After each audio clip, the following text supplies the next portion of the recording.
Good morning, সবাই কেমন আছো? আশা করি সবাই ভালো আছো, আমরাও ভালো আছি। দেখো কি রোদ উঠেছে, 11টা বাজে এখন। আমার স্নান করা পুজো করা হয়ে গেছে। এক্ষুনি বলছিলাম না খুব রোদ উঠেছে, এই দেখো কি ওয়েদার। আমি সকালে আজকে মেশিন লাগিয়েছিলাম, তো বাধ্য হয়ে আমি আমার হ্যাঙ্গারটা ঘরে নিয়ে ঘরেই জামা কাপড় মেলেছি। আর এই বাইরে কয়েকটা জামা কাপড় মেলেছি, কিন্তু এই দেখো কীরকম একটা ওয়েদার হয়ে গেল, ফট করে যে কোনো সময় বৃষ্টি আসতে পারে। সেদিন দেখলে না কি প্রচণ্ড বৃষ্টি হলো লক্ষ্মী পুজোর দিন। কোনো দিন লক্ষ্মী পুজোর দিন বৃষ্টি হয় না। আজকে বিকেলে আবার একটু বেরোনোর আছে। বেরোনো বলতে ওই যে মামুন যাদের ওদের রাখি পড়ায় তোমরা দেখেছো নিশ্চয়ই, ওই বাবুনের বাড়িতে একটু যাওয়ার আছে, অনেক দিন ধরে বলছে। রান্নাঘরে চলে এসেছি, কী রান্না করব, আমরা তো দুজন। এবার ভাবলাম যে একটুখানি করলা ভাজা আছে, কয়েকটা করলা আছে, করলাগুলো খারাপ হয়ে যাবে, তো করলা ভাজা করি। আর একটা ফুলকপি রয়েছে, তো একটুখানি ফুলকপির তরকারি করে নিই, তারপরে দেখা যাবে। আর মাছ নেই ঘরে কোনো, তো দেখি আজকে ভাবছি যে ডিমই রান্না করে নেব। অনেক দিন ধরে ডিমের ঝোল খাওয়া হয় না। ফুলকপিগুলো এত সুন্দর ভাজা হয় অল্প একটু তেলে। যাই হোক, ফুলকপির তরকারি আর করলা ভাজা আর ডিমের ঝোল করেছি আজকে আমরা দুজনেই খাবার। Good evening.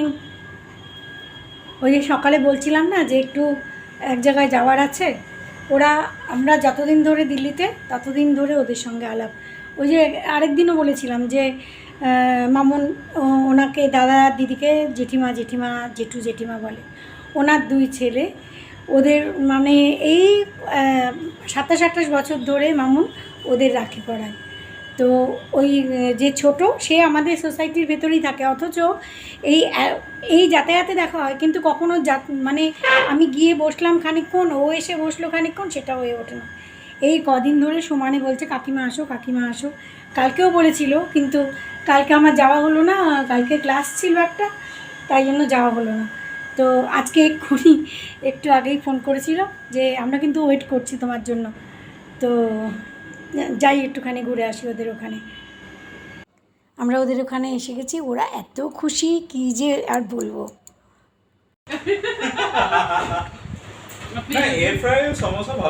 হ্যাঁ, খুব ভালো হয়, ভালো হবে। তেলের একটা টেস্ট আছে, ঠিক আছে?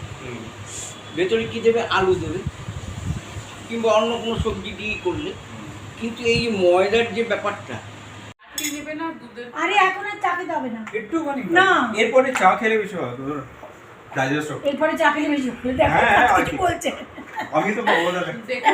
খুব হাসাহাসি গল্প গুজব করে তারপরে এসছি আমরা। আজকে রাত্রেই মামুন মেহেন্দিটা লাগিয়ে নিয়েছে।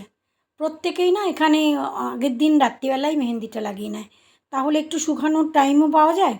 তো এবারে একটুখানি দেখলাম ফাঁকাই লাগাচ্ছে। এই যে এটা উপরের দিকে লিখেছে PRK, পিয়ালি আর কিষান। আর ভেতরের দিকটাও একটু আজকাল একটু এই বছরটাই দেখছি বিশেষ করে একটু ফাঁকা ডিজাইনই চলছে। তো যাই হোক, এই যে দেখো 2 হাতে ওর লাগানো হয়ে গেছে, খুবই সুন্দর হয়েছে। তো একটু ফাঁকা design. The next day. Good morning, সবাই কেমন আছো? আশা করি সবাই খুব ভালো আছো। এই আজকে আমাদের এখন ধরো এই 8:20 বাজে, আমি চা করে নিয়েছি। এখন চা খেয়ে আজকে আবার নতুন দিন শুরু হবে আর কি। তো আজকে হচ্ছে করভা চৌথ, তো মামুনের তো খাবে না, আর আমাদের আজকে দুজনের বানিয়েছি।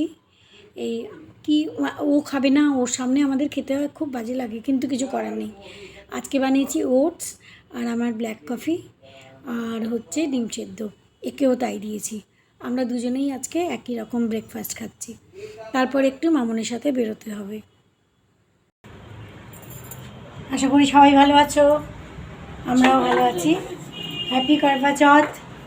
আজকে করভা চৌথ মানে দিল্লিতে খুব ধুমধাম করে মানে এই উৎসবটা মানানো হয়। মামুন তো রাখেই, আর আমাদের মধ্যে তো নেই, আমি কোনোদিনও রাখিনি, কিন্তু প্রথম যখন মামুন শুরু করেছিল তখন ভেবেছিলাম রাখবো, কিন্তু তারপর আবার ভয় লাগে যে কোনো নিয়মকানুন ঠিক মতন যদি না হয়, যদি উল্টোপাল্টা কিছু হয়, ওই জন্য রাখিনি। কিন্তু এই উৎসবের মেন একটা পার্ট হচ্ছে সাজাগোজা। তো সাজতে গুজতে তো পারেননি সাজতে গুজতে তো পারি। আমি একটা নতুন স্যুট পরেছি, মামুন দিয়েছিল, অনেক দিন পরা হয়নি, আজকেই পরলাম। নতুন স্যুট পরেছি, তারপরে এই নতুন একটা চুন্নি, এটাও সবই নতুন। তো সাজতে গুজতে তো মানা নেই। তো এই উৎসবের মেইন পর্বই হচ্ছে সাজগোজ। তো মামুনকে নিয়ে এখন আমরা যাচ্ছি একটু চুড়ির দোকানে। মামুন চুড়ি কিনবে। ওর তো সারাদিন ফার্স্ট আছে, সকাল থেকে জলও খায় না, এক ফোঁটা জলও খেতে নেই ওদের আজকে, নির্জলা যাকে বলে। যতক্ষণ না চাঁদ বেরোবে ততক্ষণ পর্যন্ত কিছু খাবে না। তো সারাদিন যে নাকি টুকুর টুকুর টুকুর টুকুর চলে, তার আজকে মুখ শুকিয়ে আছে, কিন্তু খেতে ইচ্ছা করছে না। করছে খেতে ইচ্ছা করছে না। তো চলো একটু চুড়ির দোকানে যাচ্ছি, এসে পড়বো খানিকক্ষণের মধ্যেই।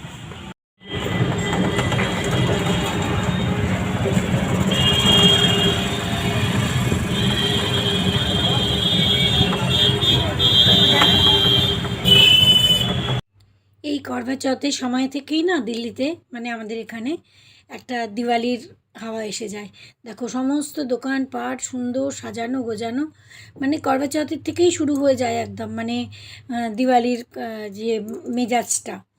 তো যাই হোক, আমরা জিনিসপত্র নিয়ে চলে এসেছি। তারপর আমরা দুজন আজকে ডাল ভাতই খেয়েছি আজকেও, কারণ মামুন খাবে না, আর ওর সামনে আমরা কি খাবো, ভালো লাগছে না।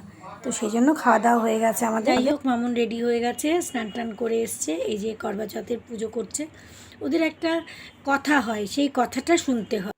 এবারে ওই 8:30 নাগাদই চাঁদ বেরিয়েছে, 8:35 নাগাদ। তো যাই হোক, ওরা পার্কে পৌঁছে গেছে। পার্কে তো সবাই, এখানকার সবাই মোটামুটি পার্কে গিয়েই চাঁদ দেখে। তো আরও অনেকে আশেপাশে আরও অনেকে রয়েছে। তো প্রথমে চাঁদ দেখে তারপরে ওই চালনিটা দিয়েই আমার হাজব্যান্ডের মুখ দেখে তারপরে ওদের উপোসটা ভঙ্গ হয় আর কি।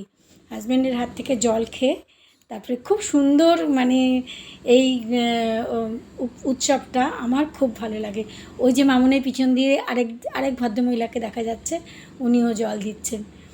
তো এরকমই মানে অদ্ভুত সুন্দর লাগে, আমার খুব ভালো লাগে এই উৎসবটা। সত্যি যে একটা দিন মানে একটা ফোঁটা জলও খায় না কেউ, আর নতুন জামা কাপড় সাজগোজ আর ভালো লাগা, ওই দৈনন্দিন জীবনে একটু নতুনত্বের ছোঁয়া আর কি। তো আজকের ব্লগ এখানেই শেষ করছি, আবার নেক্সট ব্লগে দেখা হচ্ছে। কেমন লাগলো আজকের ব্লগ জানিও। সবাই খুব ভালো থেকো। Good night.